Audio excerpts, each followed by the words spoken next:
안녕하세요. 집안 기둥을 뽑아온 줄도 모르고 결혼을 했어요. 그걸 알고도 결혼했으면 내가 미쳤지.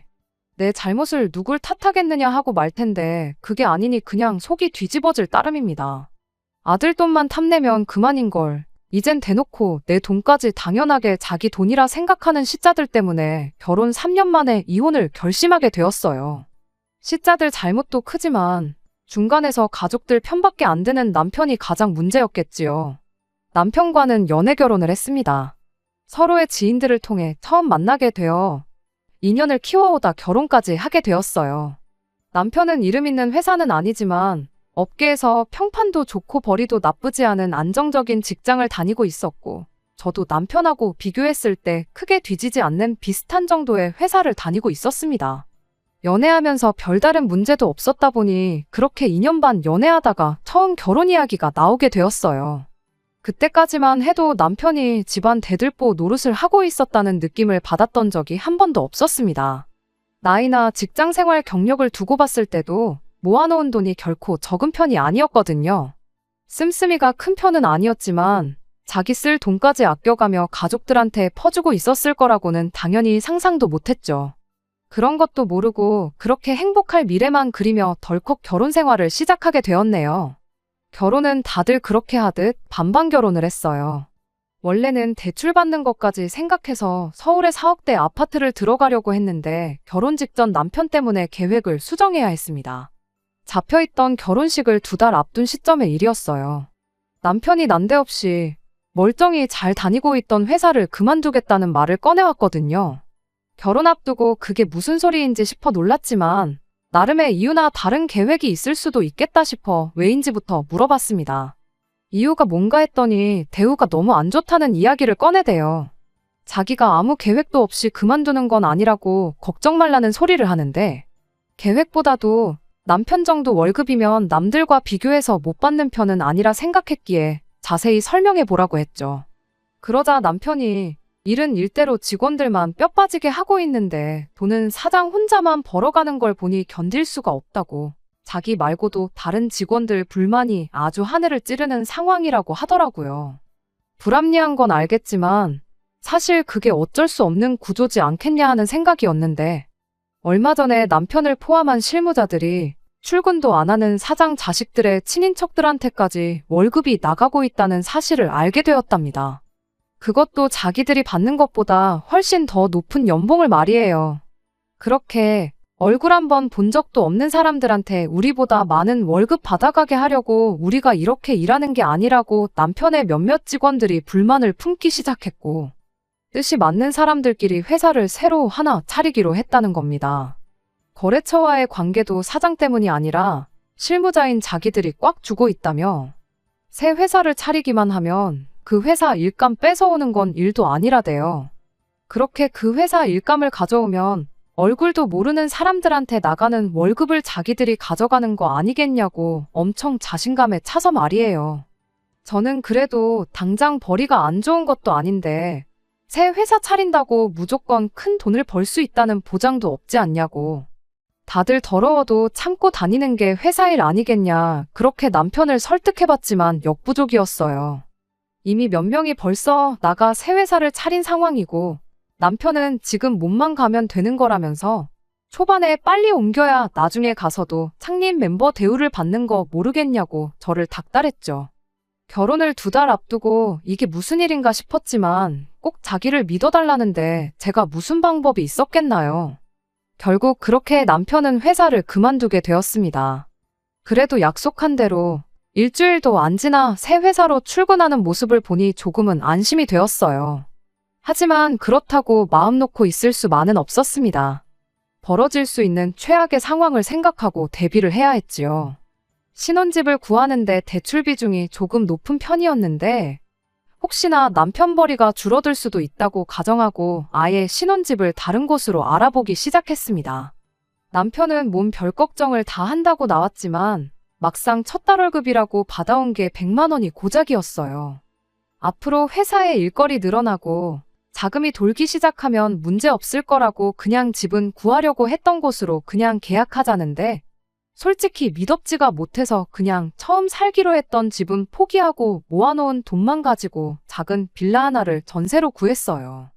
정작 결혼하고 나서도 월급은 별반 차이가 없었고 오히려 100만 원도 못 가져오는 달도 있었죠. 남편은 첫 술에 배가 부르겠냐며 태도를 바꿔왔고요. 무보수로 일하는 게 아니고 다 밀린 월급으로 적립되어 있다고 조만간 한 방에 받아올 테니까 갖고 싶은 거나 골라놓으라느니 별말을 다 하대요. 잘 풀릴 거라고, 이 걱정은 다 기우라고 저렇게 자신있게 말하는데 이미 결혼까지 한마당에 믿는 거 말고 제가 무슨 방법이 있었겠나요? 그런데 결혼하고 나서 하나씩 결혼 전에는 몰랐거나 아예 말조차도 하지 않은 사실들이 몇 가지 있다는 걸 알게 되었어요. 가장 큰 문제는 시댁 노후 문제였죠. 반반 결혼이고 그런 걸 다 떠나서 남편이 안정적인 직장을 포기하고 새 회사를 나가는데도 결혼을 결심할 수 있었던 건 양가 부모님 노후 문제가 다 끝나 있던 상황이었기 때문입니다. 엄밀히 말하면 시부모님이 노후를 대비해 모아놓은 돈이 아예 없던 건 아니었어요. 오히려 공무원 연금과 아버지 퇴직금으로 새로 장사나 투자나 최소한의 수입을 위해 무엇이라도 시작해야 했던 저희 집과 비교해서 순수하게 현금만 따지고 보면 시댁이 훨씬 많았습니다. 그런데 그게 사실은 없는 돈이나 마찬가지였어요. 왜 때문이냐면 바로 신우의 존재였습니다. 남편 아래로 1살 아래의 신우가 있어요. 저보다도 나이가 많은 손아래 신우죠.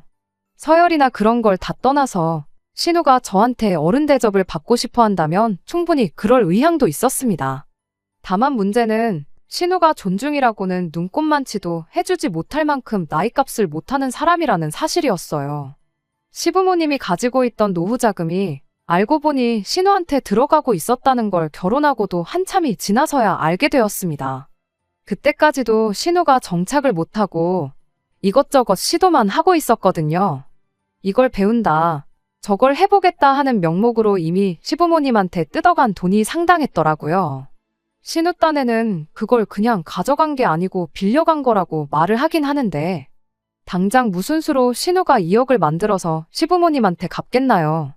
심지어 저희가 결혼했을 때도 신우는 뭐 따로 하는 거 하나 없었는데도 강남의 고층 오피스텔을 구해서 혼자 월세살이를 하고 있었어요. 일도 안 하는데 월세는 물론이고 생활비조차 스스로 조달을 못했기에 그 돈마저도 전부 시부모님 주머니에서 빠져나가게 되었던 거죠. 제가 시어머니였다면 그런 딸을 보면 속이 터질 텐데 신우가 앞으로 장차 사업을 하려면 큰 물에서 해야지 않겠냐며 강남 생활을 오히려 나서서 지원해 주신 분이 시어머니였습니다. 동네 장사 해봐야 그냥 최저시급 받고 알바하는 거랑 똑같다나 뭐라나 하는데 그걸 듣고 있자니 참 답도 없더라고요. 그래도 그 사실을 알게 되었을 때 충격적이긴 했지만 최대한 신경 안 쓰려고 노력했어요. 어쨌든 명목상 신우가 시부모님 등골 파먹는 게 아니고 빌려간 거라고 자기 입으로도 그렇게 강조를 했으니 아르바이트라도 하면서 월이백 수입으로 시부모님 모시고 같이 살던 시부모님 노후 문제는 앞으로 신우가 알아서 해야 할 문제라 생각했지요. 저희는 결혼할 때 시댁에 손 벌린 거 하나 없었으니까요. 그런데 너무 안일하게 생각했었나 봐요.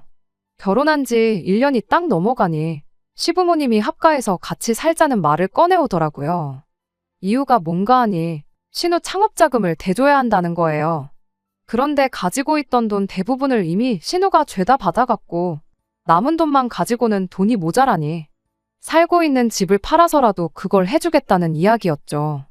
아니, 그럼 집 팔아서 가게 차려주시고 신우 사는 집에 들어가 사시면 되는 거 아니냐 했더니 신우가 강남에 자취하는 데가 세 사람 살기에 발 디딜 틈도 없이 비좁아서 안 된다는 소리를 하시더라고요. 큰 물에서 살며 사업 안목을 키워온 신우가 드디어 가게를 차리게 된 건데 이제 더 이상 강남에 살 필요 없지 않은 거 아니냐고.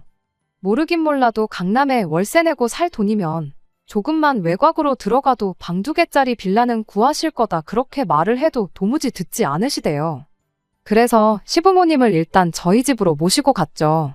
저희 집이라고 넓은 게 아니었거든요. 남편 덕분에 번듯한 아파트 구하려다가 막판에 상황 보고 돈 좀 더 모아 들어가자고 돈에 딱 맞춰서 대출 없이 구한 전세가 13평밖에 안 되는 구축 빌라였어요. 그 와중에 남편이 고집을 부려서 이런 걸 신혼집이라고 가족들한테 보여주기 싫다고 집들이도 안 했었다 보니 시부모님한테 저희 집 상태도 한번 보여주는 게 수라고 생각했습니다. 그렇게 저희 집에 모시고 갔더니 시부모님도 이 집은 아니다 싶었는지 뭘 멀쩡히 직장 생활하는 것들이 이런 코딱지만도 못한 집을 신혼집이라고 구했느냐고 뭐라 하시더라고요. 어머님 아들이 멀쩡히 잘 다니던 직장 그만두고 월급이라고 100몇만 원 벌어오고 생활비라고 40만 원 주는 게 전부라 어쩔 수 없었다 한마디 하고 싶었지만 그때까지만 해도 남편과 사이가 좋았고 약속 지키겠다고 고생하는 사람한테 찬물 끼얹는 것 같아 최대한 말을 아꼈습니다. 그랬더니 시어머니가 대뜸 그러면 이 집에 들어가 있는 전세금이 얼마냐 묻더니 니들 통장에는 얼마 들어있냐고 물으시대요.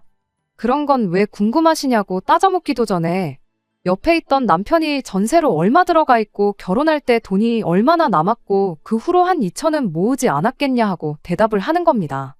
저 인간이 눈치도 없이 왜 저러나 싶은 와중에 그 말을 듣고 돌아온 시어머니의 반응이 더 어이가 없었습니다. 그러면 니들 전세금 빼고 내 돈이랑 니들 돈 합쳐서 신호 가게부터 일단 차려주고 니들은 우리 집에 들어와서 살면 되겠구나 하는 소리를 꺼내왔으니까요. 당신들이 신우한테 받아낼 돈이 억 단위인데 특별히 이번만 감안해서 신우가 가게 차리고 자리 잡고 그러면 저희 돈 먼저 갚아주게 하겠다고 엄청 선심 쓰듯 말하는데 어이가 없어서 대답도 못하고 그 자리에 멍하니 서 있기만 했습니다. 남편은 그런 큰 문제를 어떻게 하루 만에 바로 대답하겠냐고 우리가 상의해보고 대답드리겠다 하고 시부모님을 집에 모셔다 드리고 왔어요. 그 자리에서 거절했다간 시어머니랑 무슨 일이 났어도 났을 것 같으니 남편이 머리를 써서 좋게 좋게 상황을 종료시키고 나중에 전화로 따로 거절 의사를 밝히려고 그러는가 보다 하고 안도의 한숨을 내쉬었는데 시부모님 집에 모셔다 드리고 집에 돌아와서는 한다는 소리가 생각 좀 해봤냐는 말을 무심하게 툭 던지더라고요. 그때까지만 해도 남편이 농담하는 거라 생각하고 뭘 그게 생각까지 해볼 일이냐고 그렇게 대답했더니 남편 표정이 밝아지더니 그럼 언제가 좋을까 하고 저한테 되묻더라고요. 아직 1년 가까이 계약이 남아있어서 좀 그런데 잘 이야기하면 그냥 돈을 빼주지 않겠냐. 안 되면 한 돈 100만 정도 주고 일찍 빼달라고 하면 빼주지 않겠냐. 그딴 소리를 하는데 그때는 정말이지 남편과 사이가 좋고 남편 기분이 어떻고 저떻고를 떠나서 정신 나갔냐는 말이 절로 나오더군요. 남편은 이해를 못하겠다는 듯이 제게 되물었어요. 이 좁은 집에 어머니 아버지 모시고 넷이서 사는 것보다야 조금이나마 넓은 부모님 집에 우리가 들어가 사는 게 훨씬 나은 거 아니겠냐고. 이미 합가해서 같이 한 집에 사는 게 확정적인 것 마냥 말을 하더라고요. 어느 집에서 사는 게 중요한 게 아니고 왜 우리 돈으로 신우 가게를 차려주고 시부모님하고 합가를 해야 하냐고. 합가해도 신우가 합가하는 게 이치상 맞지 않냐고 했죠. 우리 전세금 빼고 모은 돈 합치고 시부모님 현금 가지고 계신 거 합쳐서 가게를 차려주면 가게 차리는데 최대 2억 정도로 생각하고 있는 거 아니겠냐고. 시부모님 집이 못해도 5억은 갈 텐데 왜 굳이 집을 팔거나 합가를 하려고 하는 거냐. 집담보로 대출받아서 신우가 사업해서 번 돈으로 이자 내면 되는 거 아니냐고 했죠. 남편은 말이 쉽지 2억 이자가 누구 집 개 이름이냐고. 신우 성격에 사업해서 번 돈으로 원금이자 갚고 자기 손에 떨어지는 돈이 얼마 안 되면 금방 실증 나서 가게 안 한다고 할 거라 대답하더군요. 그러니 동생이 하루라도 빨리 자리를 잡는 게 우리한테 제일 이득이라면서요. 신우를 저렇게 뒀다간 시부모님 재산은 재산대로 다 털리게 될 테고 결국 우리가 모시고 살게 될 거라며 그럴 바에야 빨리 신우부터 자리 잡게 도와주는 게 우리한테는 더 나은 수라며 역으로 저를 설득하려 드는 겁니다. 자기가 지금 회사에 밀려있는 월급만 다 받아도 3천은 될 거라고. 회사 자리 잡고 제대로 돈 받으면서 우리 둘이 모으면 이 집 전세 정도는 금방 다시 구하지 않겠냐고. 딱 1년만 같이 고생해주면 안 되겠냐는 거예요. 하지만 저는 끝까지 싫다고 그렇게는 못하겠다 했습니다. 오히려 남편한테 역으로 물었죠. 그놈의 회사는 대체 언제 정상화되는 거냐고요. 당신 회사에 직원이 당신 한 명만 있는 것도 아닐 테고 당신이 밀렸으면 당신 말고도 나머지 모든 사람들 월급이 밀려있을 텐데 당장 받지도 못할 돈 이야기는 꺼내지도 말라고 했어요. 다음번에 이 이야기 꺼내고 싶으면 밀린 월급은 묻지도 않을 테니까 제대로 된 월급부터 받아오고 꺼내라고 그렇게 한마디 하고 말았죠. 남편은 제 말에 자존심이 많이 상했는지 그 길로 현관문을 박차고 집을 나가버리대요. 생활비라고 40만 원 가져다 줄 때도 한 번 싸운 적이 없었는데 말도 안 되는 타이밍에 시부모님 합가 문제로 결혼 1년 만에 남편하고 처음 대판 싸우게 되었습니다. 그래도 제가 강하게 나와서 그랬나. 남편은 그날 이후로 단 한 번도 신우 가게나 시부모님 합가와 관련된 그 어떤 말도 제 앞에 꺼내지 않았어요. 월급 제대로 받아오는 날에 큰 소리를 치지 않을까 하는 생각이 들긴 했지만 그 후로 1년이 더 지나는 동안 남편이 집에 가져오는 돈은 150만 원에서 200만 원이 전부였거든요. 자기 가족들 보면 아쉽긴 했겠지만 남편이 저한테 뭐라 말을 할 수 있는 상황은 아니었죠. 아무튼 남편 벌이가 나아질 기색을 보이지 않다 보니 이후로 남편과 그걸 이유로 몇 번 다투기도 했습니다. 세상 어느 기업이 직원들 일자라는 거 보고 일감을 주겠냐고 당신 다니던 전 회사 사장이 아무것도 안 하고 회사 수익으로 가족들 몰래 월급 주고 그랬어도 여지껏 쌓아놓은 게 있으니 회사를 그만큼 키우고 굴리고 있었던 거 아니겠냐고. 당장 더럽다고 다 같이 우르르 그만뒀을 때나 힘들었겠지. 2년이 지나버린 지금 그 회사는 다시 사람 뽑아서 멀쩡히 잘 굴리고 있을 거라고. 여지껏 당신 벌이를 보면 그 회사 일감 뺏어오는 건 이제 물 건너간 이야기 아니겠냐고 강하게 한마디 했었어요. 계속 그 돈 받고 일할 바에 자존심 숙이고 먼저 회사에 다시 받아달라 이야기를 해보던가. 아니면 더 늦기 전에 새 일자리 구하고 이직이라도 하던가 하는 말도 했었죠. 돈 얼마 덜 벌어오게 되는 것보다 저러다 남편 회사가 어떻게 되기라도 하면 큰일이겠다 싶어 저는 제 나름 최선의 조언을 해줬던 겁니다. 하지만 그럴 때마다 남편은 이쪽 일이 어떻게 돌아가는지도 모르면서 그렇게 맘대로 말하지 말라 대답했어요. 그리고는 꼭 그달 월급으로 400만 원 정도를 받아왔었습니다. 이달은 일이 잘 풀렸다는 식으로 말을 하고는 했는데 그걸 보니 또 진짜 되기는 되는 건가 싶기도 하고 사실 이 상황이 누구보다 힘든 건 남편이 아니겠나 하는 생각이 들었어요. 그게 아니고 꼭 다툴 때마다 늘어나는 월급을 보면 의심부터 했었어야 했는데 그냥 남편을 보채지 않고 조금만 더 기다려보는 바보 같은 선택을 하고 말았습니다. 시부모님을 모시고 신우한테 가게 차려주자고 말을 꺼냈던 건 그때 단 한 번뿐이었고 그걸 떠나서 남편이 누구보다 더 모든 걸 제자리로 찾기 위해 누구보다 더 열심히 하고 있다고 생각했었거든요. 그런데 세상에 제가 생각하던 그런 게 전혀 아니었어요. 남편은 철저히 저를 속이고 뒤에서 자기 가족들을 챙기는 데만 혈안이었던 겁니다. 그걸 알게 된 건 정말 우연이었어요. 언제까지 저를 속일 속셈이었는지는 모르지만 아마 그날이 아니었으면 평생 몰랐을 수도 있었겠다는 생각이 드네요. 제가 하는 일 특성상 주에 하루는 재택 근무 신청을 할 수 있거든요. 평소에는 출근을 선호하기는 하는데 보통 밀린 집안일 한 번에 해치우고 주말에 푹 쉬고 싶은 금요일에 재택 근무를 신청하는 편이에요. 그날은 같은 이유로 재택 근무를 하고 있었던 날이었고요. 남편이 출근길에 오늘따라 몸이 너무 안 좋다고 그렇게 말을 했는데 점심때쯤 돼서 도저히 못 버티겠다고 일찍 집에 들어왔어요. 감기 몸살 기운이 있는 것 같다길래 병원에 다녀오겠냐 물었더니 그냥 한숨 푹 자면 괜찮아질 것 같다며 얼마나 몸이 안 좋은 건지 아주 죽을 상을 해가지고는 가방도 식탁 의자 위에 대충 내려놓고 옷도 안 갈아입고 그대로 방에 들어가 눕대요.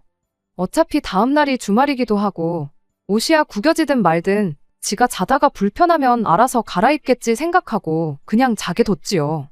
그렇게 남편이 방에 들어간 지 한 30분쯤 지났나 남편 가방 안에 있던 전화기가 울리더라고요.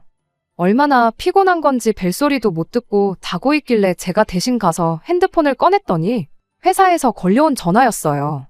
무슨 급한 일이 있는 건가 싶어서 전화기 들고 가 남편을 깨웠죠. 그런데 남편이 몸 안 좋아서 반찬해고 왔는데 뭔 전화냐고 짜증을 저한테 내면서 핸드폰을 무음으로 돌려놓고는 핸드폰을 저한테 건네더니 다시 침대에 확 누워버리더군요.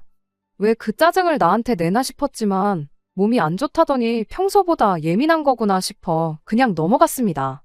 남편이 건네준 핸드폰을 다시 식탁 위에 올려놓고 저는 다시 제 할 일을 했고요. 그렇게 한 2시간쯤 더 지났나? 그제서야 남편이 방 밖으로 나오더라고요. 여전히 죽상을 하고 있는 게 몸이 아직도 안 좋은 것처럼 보여서 병원을 다녀오던가 약국에서 약을 지어오던가 하라고 했죠. 남편도 알겠다 대답하고 그 길로 집 밖을 나섰어요. 병원도 다녀오고 약도 타오겠다는데 몸이 많이 안 좋구나 싶었습니다. 암만 재택이라도 일하다 말고 자리를 비울 수도 없는 노릇이고 애도 아닌데 병원까지 따라가 주는 건 아닌 것 같아 그냥 병원 갔다가 오면 따뜻한 차라도 마시게 해주려고 나가는 남편 배웅해주고 주방으로 갔지요. 그런데 식탁 위를 보니 남편이 핸드폰을 두고 갔더라고요. 무음으로 해놓은 상황에 저도 일한다고 신경을 못 쓰고 있었는데 남편 핸드폰을 봤더니 2시간 자는 동안 회사에서 전화가 20통도 더 넘게 걸려와 있었더라고요. 얼마나 급한 일이길래 싶어서 그 길로 핸드폰 들고 빌라 현관까지 뛰어내려갔어요. 그런데 남편은 벌써 얼마나 간 건지 코빼기도 보이지 않대요. 쫓아가서 남편한테 전화기를 주고 와야 하나 싶은 와중에 때마침 또 전화가 걸려오더라고요. 이미 20통이나 넘는 전화를 못 받은 건 둘째치고 남편이 몸이 안 좋아서 전화를 못 받았다고 설명해주고 한 30분 뒤에 다시 전화 달라고 말해줄 겸 해서 그냥 제가 전화를 받았어요. 전화를 받으니 한 20대 초반쯤 되었을까 싶은 앳된 목소리를 가진 여직원이 인사를 하더라고요. 그리고 그 여직원이 차라리 나 몰래 바람을 피고 있었다면 나았겠다 싶을 만큼 말도 안 되는 사실을 전해왔어요.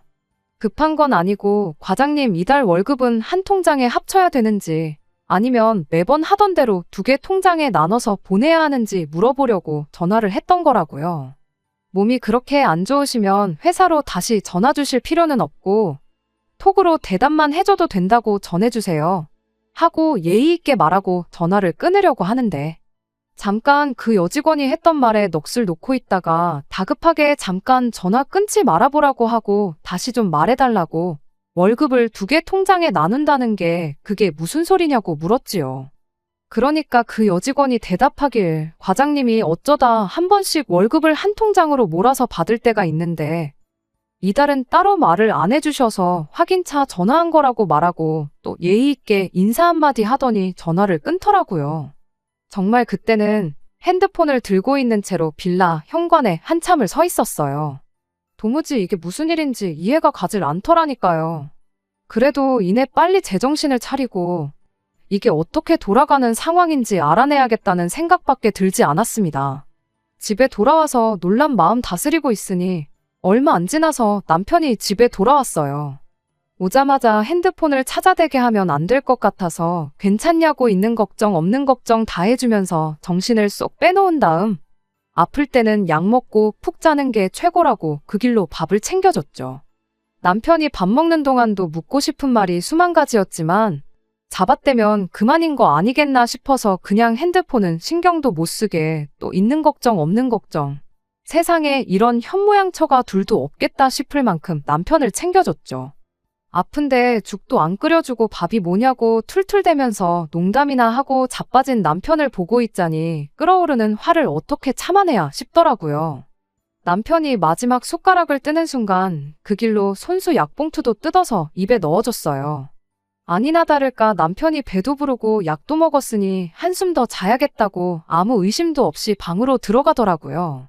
병원에서도 약을 세게 지어준 건지 한 30분 지나서 방에 들어가 근처에서 얼쩡대는데도 남편이 잠에서 깨지 않길래 때는 이때다 싶어 남편 폰으로 은행 앱을 켜서 자고 있는 남편 손가락으로 지문인증까지 풀어버리고 살금살금 식탁 의자에 앉아서 핸드폰을 뒤지기 시작했습니다. 역시나 제가 여지껏 모르고 살았던 계좌가 하나 더 있더군요. 잔액이 3만 원 정도 있었는데 차라리 저 몰래 만들어 놓은 비상금 통장이었으면 싶었지만 거래 내역을 켜자마자 바로 시어머니랑 신우 앞으로 얼마씩 보내놓은 기록 말고는 다른 기록 하나 없는 깔끔한 통장이었습니다. 매달 집에 가져오는 150만 원 월급은 우스울 만큼 더 큰 돈을 받아서 그걸 자기 가족들한테 퍼주고 있었던 거예요. 거래 내역을 쭉쭉 올려보니 거의 2년 가까이 그렇게 시댁에 퍼주고 있었다는 걸 알게 되었습니다. 그때 딱 알았죠. 남편 회사가 3년 동안 제대로 안 굴러가고 있다는 건 저희 착각이었고 사실 남편은 먼저 다니던 회사에서보다 더 많은 돈을 벌면서 결혼 전에 자신있게 했던 그 약속을 지킨 상황이었다는 걸요. 단지 그 돈이 우리 부부를 위한 돈이 아니라 자기 가족들을 위한 돈이었다는 게 문제였을 뿐이었습니다. 증거도 확보했겠다, 더 기다릴 것도 없겠구나 싶어서 자는 남편을 흔들어 깨웠어요. 왜 아파 죽겠는데 깨우냐며 짜증을 내면서 일어나는 남편 얼굴에 핸드폰 화면부터 들이밀면서 이게 뭔지 설명 좀 해줘야겠다고 한마디 했죠. 잠에서 덜 깬 남편 얼굴이 순식간에 새파랗게 질리더니 아무 말도 잊지 못하더군요. 그 꼴을 보니 마음 한구석에는 남편을 믿어주고 싶었던 마음도 있었지만 그렇게 안 했던 게 참 다행이다 싶었죠. 이미 2년 가까이 저를 속여왔는데 제가 핸드폰 좀 몰래 뒤져봤기로서니 남편이 저한테 무슨 낯짝으로 큰 소리를 치겠나요? 어떻게 둘러댈 방도가 없다고 생각했는지 이내 모든 사실을 그 자리에서 실토하더라고요. 그 돈은 월급이 맞고 그동안 자기 가족들한테 보내고 있었단 사실까지 말이죠. 어떻게든 신우랑 시어머니한테 돌아간 돈을 다시 받아오겠다고 말하고 사과를 해도 모자랄 판에 남편은 적반하장으로 이 상황까지 오게 된 게 따지고 보면 너 때문이라면서 제 탓을 하는 거 아니겠어요? 너무 어이가 없고 황당해서 한번 입이 있으면 말해보라고 따졌죠. 남편 말은 그때 시모가 바랬던 대로 합가를 해서 저희 돈으로 신우 가게를 차려줬었다면 자기가 이렇게까지 했을 이유가 없다는 거예요. 여지껏 제가 시댁하고 담쌓고 지내느라 몰랐었는데 이야기를 듣자 하니 기어이 시어머니가 집을 담보로 대출까지 받아 신우 가게를 차려줬었나 봐요. 신우가 장사해서 번 돈으로 대출원금에 이자까지 같이 갚아나가기로 했었나 본데 한 달 지나고 그 돈을 내고 나니 자기 수중에 돈이 들어오기는커녕 마이너스가 나기 시작했던 겁니다. 그리고 남편이 예상했던 대로 신우가 이 장사도 괜히 시작한 것 같다고 흥미를 잃어서 장사 시작한 지 3달도 안 돼서 가게를 접어야겠다느니 어쩌니 했다는 거예요. 뻔할 뻔짜였는데 그걸 꼭 똥인지 된장인지 찍어 먹어본 시어머니도 대단하다 싶었어요. 여지껏 헛돈 쓰고 실패밖에 안 한 신우가 가게 차려준다고 해서 떼돈이라도 벌 거라 생각했던 걸까요? 아무튼 시모는 시모대로 이번에는 그냥 넘어갈 수 없다 생각했던 건지 복장이 있는 대로 다 터져가지고 당장 딸년이 노후 자금은 물론이고 집담보까지 잡아 대출까지 받아 홀랑 털어갔는데 돈을 갚기는커녕 오히려 손해만 내고 있었으니 집에 아주 난리가 났었던가 봐요. 그런데 때마침 타이밍 좋게 남편 회사가 정상적으로 굴러가기 시작한 거고 일단 가족들 불화부터 해결해야 쓰겠다고 양쪽에 돈을 퍼주고 있던 겁니다. 그걸로 시어머니 대출이자에 원금까지 갚아주고 있던 거고 혹시나 또 신우가 그렇게 해도 벌이가 시원찮아서 안 한다고 할까봐 용돈까지 챙겨주고 있었던 거래요. 그렇게 집에 가져오는 돈에 시댁에 퍼주던 돈까지 합치면 월급이 많아도 너무 많다 싶었는데 알고 보니 그동안 밀린 월급까지 일부를 월급이랑 같이 받고 있었다는 사실까지 알아냈어요. 거기까지 알고 나니 이 인간하고 더는 말도 섞기 싫더군요. 혹시나 밖에서 돈 없다고 기죽고 다닐까봐 나머지는 용돈하라고 생활비도 40만 원씩만 받아서 아끼고 아껴 쓰던 제가 다 바보같이 느껴졌어요. 2년 가까운 세월을 작정하고 저를 속이고 그걸 제 탓이라고 우기는 인간하고 백날 떠들어봐야 뭐 하겠나요? 그냥 그 길로 시댁으로 쳐들어갔죠. 솔직히 그때는 제가 무슨 생각을 하고 있는 건지 저도 몰랐어요. 사과하고 여태까지 남편이 퍼준 돈을 돌려준다고만 한다면 이혼은 안 해도 되는 건가? 이미 부부 사이에 신뢰라는 게 사라져버린 마당에 그 돈 얼마 돌려받는다고 앞으로 평생 이 사람과 행복할 수 있을까? 머릿속에는 온통 그런 생각들 뿐이었지요. 2년간 연락도 없이 지내던 며느리가 갑자기 시댁에 쳐들어오니 시어머니도 대충 무슨 일 때문에 왔는지 감을 잡은 듯 할 말이 있으면 해보거라 하시더군요. 그래서 됐고 신우부터 부르라고 했죠. 신우까지 다 한자리에 있어야 이야기가 될 것 같았으니까요. 예상외로 신우가 순순히 오겠다고 하는 걸 보니 이 사람들한테 자기들이 잘못했다는 인식이 전혀 없는 거구나 싶은 생각이 들었어요. 신우가 도착한 뒤에 저는 단도직입적으로 제 용건부터 꺼냈습니다. 그동안 받아온 돈이 얼마인지는 남편 통장에 고스란히 기록이 남아있으니까 받은 돈만 그대로 뱉어내라고요. 그러면 이혼까지는 저도 다시 생각해보겠다고 했죠. 돌아온 시모와 신우의 대답은 고민할 것도 없이 노였습니다. 그래도 가족끼린데 여유가 있는 집에서 힘든 집 좀 도와주고 그럴 수 있는 거 아니겠냐고, 오히려 저보고 너무 이해심이 부족한 거 아니냐고 따지고 들더군요. 그래서 제가 가족끼리면 당연히 도와줄 수 있다고, 그런데 2년 동안 나한테 말 한마디 하지 않고 나를 쭉 속이고 있지 않았냐고, 가족한테도 말 한마디 못할 만큼 떳떳하지 못한 짓을 하고 있으면서 이제 와서 상황 불리해지니까 가족 타령하지 말라고 아주 역겹다고 그렇게 한마디 해줬어요. 적어도 시모는 앞으로는 안 받을 테니까 좋게 좋게 넘어가자고 저를 설득해보려 노력이나마 하는데, 신우는 동생이 돈 잘 버는 오빠한테 용돈도 못 받냐며 앞으로도 계속 틈만 나면 돈을 받을 것처럼 말을 하대요. 어이가 없어서 콧방귀 한번 뀌어주고 시어머니한테 한마디 했어요. 신우의 어딜 보고 저런 걸 가게만 차려주면 사람 구실 할 거라는 생각을 하신 거냐고. 차라리 그 돈으로 불쌍한 사람이라도 도왔으면 보람이라도 차지 않으셨겠냐, 그렇게 한마디 했죠. 그랬더니 신우가 그 말에 긁힌 건지 혼자 얼굴이 시뻘겋게 변해서 노발대발하더니 저한테 다가와 냅다 제 뺨을 날리더군요.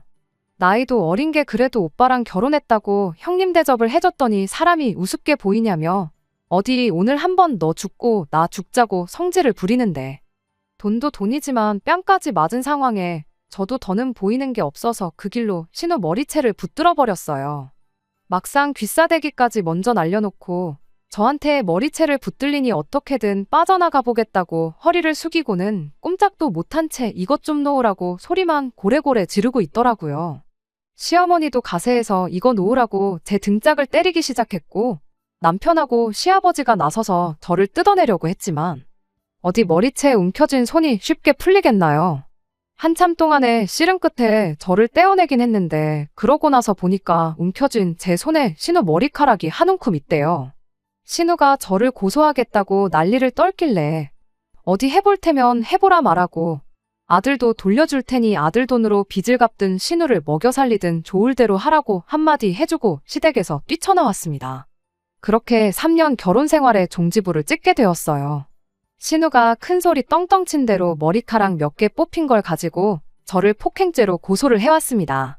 이러나 저러나 어쨌든 속은 후련했으니 그냥 합의금 얼마 주고 말거나 안 되면 벌금 내고 말려고 했었는데, 그날 나누는 대화에 따라서 남편과 이혼할지 말지를 정해야겠다고, 나중에 증거로 사용될 수도 있겠다 싶어 시댁 들어가기 전부터 핸드폰에 녹음기를 켜놓은 상황이었거든요. 덕분에 정황상 신우가 저를 먼저 때린 게 입증이 돼서 쌍방으로 어떻게 좋게 좋게 처리가 되었습니다. 법이란 걸 잘 몰랐는데 신우가 저를 고소해준 덕분에 이래저래 이혼도 소송으로 진행하게 되었어요. 남편이 저한테 자기 월급을 속이고 시댁에 돈을 퍼주던 게 남편이 번 돈이라 상관없을 줄 알았는데 그 돈도 분할 대상에 포함이 될 수 있다는 걸 그때 처음 알게 되었어요. 생활비를 제 돈으로 더 냈던 것도, 유책 사유가 남편한테 있던 것도 전부 저한테 불리할 게 하나 없는 상황들이라는 사실들까지요. 그냥 반반 결혼했으니까 재산 절반 나눠서 깔끔하게 이혼하고 끝내려고 했는데 굳이 신우가 법의 존재 가치를 저한테 직접 입증시켜준 덕분에 재산 분할도 유리하게 받아오고 얼마나마 위자료까지 받아내서 이혼을 할 수 있었네요. 이미 이혼까지 한마당에 힘들게 자리 잡았다는 남편 회사 사정이 어려워지길 바라지는 않았습니다. 다만 남편 앞길은 이혼하기 전과 비교해서 순탄치 않았으면 싶기는 했죠. 그런데 그 일이 실제로 일어나 버렸어요. 시댁 쳐들어가서 신우랑 그런 일이 있던 직후 남편이 회사 출근해서 그 여직원한테 너 때문에 집안이 개박살이 나고 나는 이혼당하게 생겼다며 난리를 쳤다네요. 들어온 지 얼마 안 된 신입 직원이라고, 요즘 애들이 일머리가 없다더니 그 정도 눈치도 없냐고 저랑 이혼하게 된 그날까지 아주 잡들이를 했답니다. 그런데 또 요즘 애들이 어디 보통 애들인가요? 남편이 그러던 걸 그대로 녹음해서 증거를 수집해서 고용노동부에 신고를 했는가 봐요. 요즘 안 그래도 사회가 그런 일로 많이 민감해하는 시대잖아요. 그렇게 결국 남편은 회사에서 해고 조치를 받게 되었답니다. 그래도 밀렸던 월급은 다 받아서 나왔는가 본데 그거 얼마나 된다고 시댁 빚이나 갚아줄 수 있을까 싶대요. 내가 벌어오는 돈이 있다고 자기 월급까지 숨겨가며 똥오줌 못 가리고 지 가족들 퍼주던 인간이 개털이 된 지금도 그 잘난 대들보 노릇을 하려고 들지는 참 의문이네요. 이왕 이혼까지 각오하고 해준 거, 이혼했다고 포기하지 말고 끝까지 자기 가족들 책임지고 평생 그렇게 혼자 살다가 가면 참 좋겠네요. 끝까지 들어주셔서 감사합니다. 오늘의 사연은 여기까지입니다. 구독과 좋아요, 알람 설정 부탁드리고 더 좋은 사연으로 다시 찾아뵙겠습니다. 감사합니다.